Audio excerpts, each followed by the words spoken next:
Ընդամենը 1,5 միլիարդ դրամով հնարավոր կլինի պետական մակարդակով հոգալ հայ-ադրբեջանական սահմանին մոտ գտնվող առավել խոցելի համայնքների սոցիալական խնդիրները։ Սա Հայ ազգային կոնգրես խմբակցության պատգամավոր Նիկոլ Փաշինյանի առաջարկն է։ Նա այսօր ազգային ժողովի տարածքային կառավարման եւ տեղական ինքնակառավարման հարցերի մշտական հանձնաժողովին ներկայացրեց սահմանապահ համայնքների մասին նոր օրինագիծը։ Բնական գազի, էլեկտրական էներգիայի խմելու եւ ոռոգման ջրի ամսական վարձավճարի 50%-ը փոխհատուցում է Հայաստանի Հանրապետության պետական բյուջեի միջոցներից։ Նրա կարծիքով պետք է փոխել նաև կառավարության կողմից ներկայացվող մի ձևակերպում։ 2 միլիոն դրամի չափով միանվագ օգնություն է տրվում ադրբեջանական գործողությունների հետևանքով զոհվածների ընտանիքներին հուղարկավորության ծախսերի համար։ Կարող է լինել այդպիսի մեկնաբանություն, որ ազգային օրենքով մարդու կյանքը գնահատել են ընդամենը 2 միլիոն դրամ։ Ես կարծում եմ, որ Հայաստանի Հանրապետության յուրաքանչյուր քաղաքացու կյանքը անգին է։ Հանձնաժողովի նախագահ Բարգավաճ Հայաստան կուսակցության պատգամավոր Ստեփան Մարգարյանը դեմ չլինելով ներկայացվող առաջարկների միաժամանակ կարծում է, որ դրանք չպետք է առանձին օրենքով ներկայացվեն։ Եթե սա լիներ փոփոխությունների փաթեթ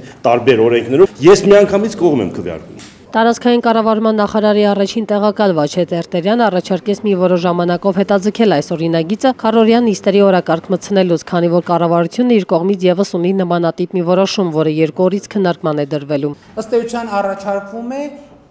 եղած նախագիծը